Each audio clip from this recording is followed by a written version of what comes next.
अस्सलाम वालेकुम 7th class. उम्मीद है आप खैरियत से होंगे। Welcome to online class. आज का हमारा उन्वान है बाब सोम फ़तह मक्का। ठीक है क्लास, पिछली क्लास में हम लोगों ने फ़तह मक्का की पढ़ाई की थी, इसके मुख्तसर सवालात किए थे। आज हम इसके तफसीली सवालात करेंगे। सवाल नंबर 1, फ़तह मक्का का पस मंज़र अपने अल्फाज में बयान करें।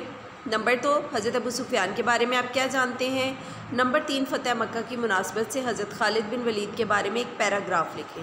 सवाल नंबर 4, हुज़ूर सल्लम का फ़तह मक्का के मौका पर मस्जिदुल एहराम में दाखिल होने का पस मंज़र बयान करें। सवाल नंबर 1 का जवाब, फ़तह मक्का का पस मंज़र, यानी कि क्या वजह थी, बैक पे क्या चीज़ थी कि मक्का को फ़तह करना या वो जंग करने की नौबत आई। ठीक है, तो हमने देखा सुलह हुदैबिया में मुसलमानों और कुरैश मक्का के दरमियान एक मुआहिदा तय पाया था।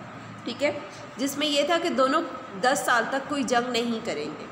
अरब कबाइल जिस फरीक के साथ मिलना चाहें मिल जाएंगे। जिससे क्या हुआ, कबीला बनु हज़ा मुसलमानों के साथ मिल गया और बनु बकर कुरैश मक्का के साथ। पुरानी दुश्मनी थी दोनों कबाइल में। रात की तारीकी पर जब कबीला बनु हज़ा ने अबू बकर पर के दरमियान जंग शुरू हुई, उन्होंने रात की तारीकी पर हमला किया, तो बनु हज़ा मजबूरन खाना काबा में पनाह ली। एक वक्त आप सल्लम की खिदमत में हाजिर हुआ और आप सल्लम को सारी सूरत हाल से आगाह किया। ठीक है, तो आप सल्लम ने उनके सामने 3 शराइत पेश की। तो क्लास, सवाल नंबर 1 का जवाब यहाँ स्टार्ट हो रहा है सुलह हुदैबिया पस मंज़र से, और जो 3 शराइत हैं, ठीक है, यहाँ ख़त्म हो रहा है। सवाल नंबर 2 है हमारे पास, जैसा कि हमने देखा हज़रत अबू सुफ़ियान के बारे में आप क्या जानते हैं। तो यहाँ पे आ जाएं पेज नंबर 30। देखिए यहाँ पे मैंने क्वेश्चन 2 मार्क किया हुआ है। ठीक है, आप सल्लल्लाहु अलैहि वसल्लम ने अबू सुफ़ियान को इज़्ज़त दी और फरमाया, जो अबू सुफ़ियान के घर में पनाह लेगा उसे अमान है, जो हथियार डाल देगा, मस्जिदुल हराम में दाखिल हो जाएगा या अपने घर में जाके दरवाज़ा बंद कर लेगा, उसको भी अमान है। हज़रत अबू सुफ़ियान तेज़ी से मक्का पहुँचे, आप सल्लम की तरफ से अमान का पैगाम लोगों को दिया और कुरैश मक्का को बताया कि इनमें मुसलमानों से लड़ने की हिम्मत नहीं।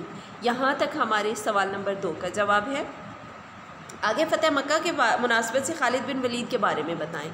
तो यहाँ नीचे से ही हमारा क्वेश्चन नंबर 3 स्टार्ट हो रहा है। इसका आंसर, आप सल्लम ने मक्का में दाखिल हुए। आप सल्लम ने इस्लामी लश्कर को 3 हिस्सों में तकसीम किया।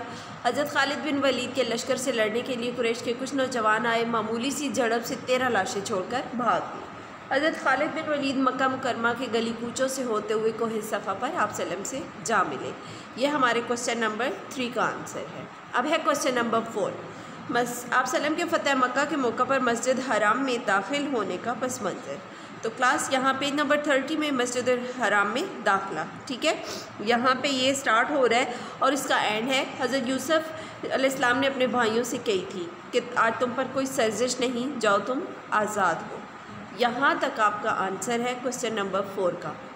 क्लास, अपने काम को साफ़ सुथरा अपनी नीट कॉपीज़ पे कीजिएगा। अल्लाह हाफ़िज़।